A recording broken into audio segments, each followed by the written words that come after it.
Welcome back to another Sunday video. My name is Jamie with Lady May-ruh-key Designs, and this week we're going to be trying some DIYs I found on Pinterest.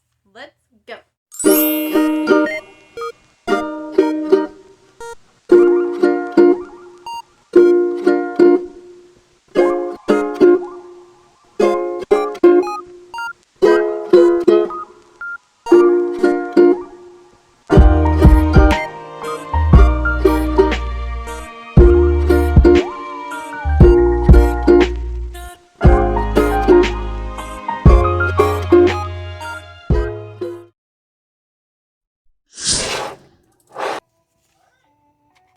Hey you guys, sorry for the very short intro, but I just wanted to get right into it. As you can see, our first DIY is going to be making glue gun mushrooms. I've seen two different videos on how to do the mushrooms. I just chose to show one of them to you guys. So as you can see, I'm doing two different styles on my tops. These are the tops of the mushrooms, and one I did the little drippy drop right whenever I did the base, and the other one I left flat. And so the one that I left flat, I'm going to go back in here in a second and put a drippy drop on the top. I just wanted to see which one would work better, really. In my opinion, I would do the entire drippy drop whenever you're doing the base of it, because you'll see I try to go back and like smooth it out because it was kind of giving a nipple vibes and I didn't want that. So yeah, just do the drippy drop all at one time. And now I'm working on the stem. So see how I was doing it right directly in the water?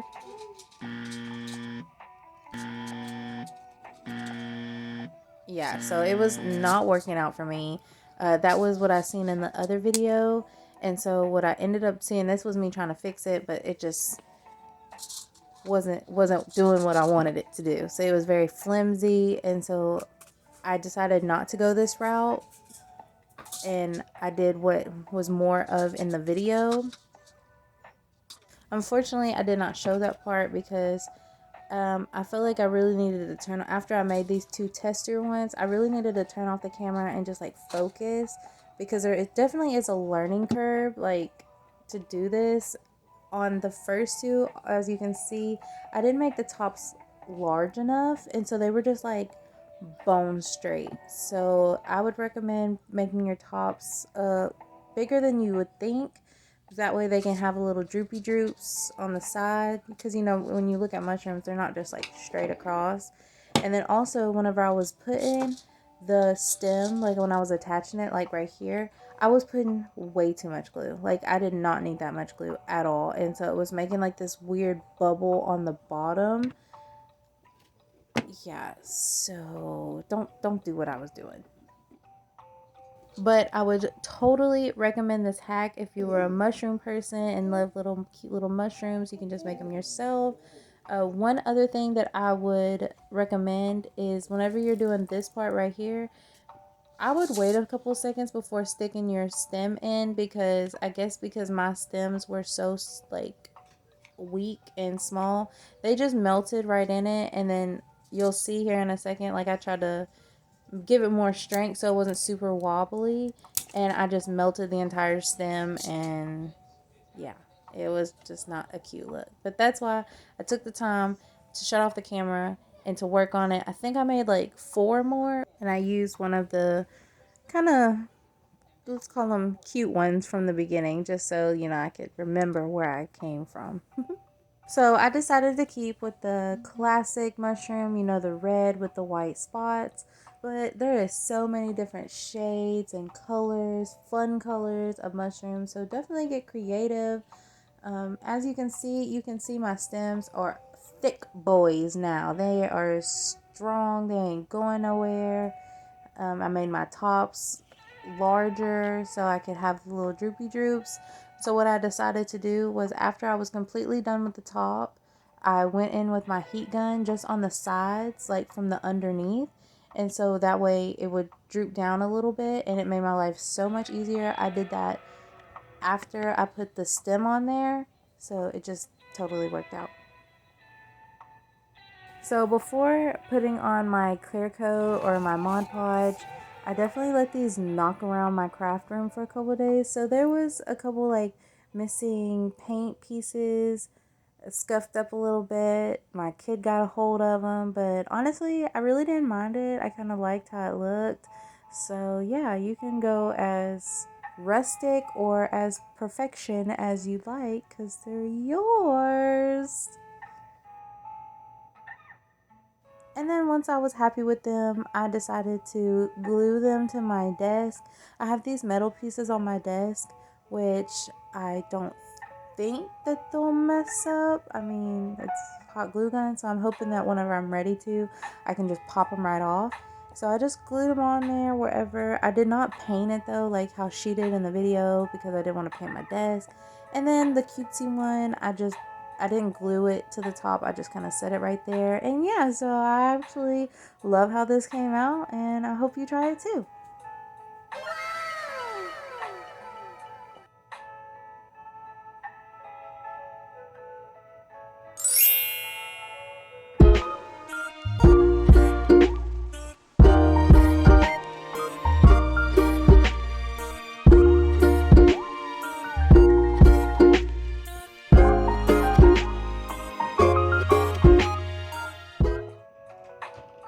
Alright, so as you can see, my second hack is going to be using alcohol on acrylic paint.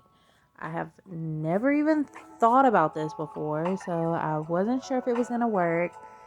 And so the first step is just, of course, painting your canvas however you want. I was going to go with rainbow, but then I was like, no, girl, you got to go with something different. And so I chose, pinks and purples to be a little cute. And so yeah, step one, paint your canvas however you want. I did decide to use 2 different canvases because I don't know, I was just feeling it that day, I guess. I thought it would be really cute if it worked out how it worked out in the video, that it'd be really cute to put like some lettering on top. And I was really scared, so I only did half of the canvas at first because I was like, what if this doesn't work? And you can see that I obviously did something wrong. In both of these videos, both of these DIYs, I did not source out any extra information other than what was shown to me in the video. So I did something wrong, and I wasn't sure at the time because, like I said, I did not look into it. I just followed exactly what the video showed, and so I was trying to make it work. You can see that it's trying to work on little spots. You can start seeing some circles like of the pinks and the purples, but nowhere near how as much as it was in their video. And at this time I had no idea what I was doing wrong, but I didn't want to just leave half a canvas, so I decided to try to like make it work. Really, I was taking some toilet paper to like dab off the extra alcohol ink to pull up, but what was starting to happen was I was starting to pull up into the white canvas behind it. Like it was picking up all of it. But then I don't know. I think I just kind of went overboard. I did both of these canvases in like 10 minutes. I think I was just kind of like freaking out. I don't know. I can't speak for past Jamie and her decisions. But yeah, so I ended up just using the alcohol. I had it in a little cup. And so I guess for using it with the black canvas, it ended up turning a little bit black. So that's what I used on the other canvas. And then in a new bowl, I put some alcohol ink and a little bit of paint to get those little paint splatters. To be honest, this one looks like mold to me. Y'all let me know so you can see how the paint was trying to lift. This one I really like. I really like how it came out. I did not put any black paint on it, obviously. And this is what I did wrong. After I was finished, I went to go look, and I was supposed to dilute the black paint. So I will be trying this hack again, and if you try this hack, please tag me. I want to see if it really works. But yeah, so this is how the canvases came out. I will be doing some artwork in the next week's video on these, so make sure to subscribe. Alright babes, that's the end of another Sunday video. I hope that you enjoyed it, and if you'd like to see more of my face, make sure to hit that like and subscribe button. And while you're down there, comment and let me know, how do you think I did? And would you try any of these DIYs yourself? You guys have a beautiful week, and I will see you guys next Sunday. Bye guys!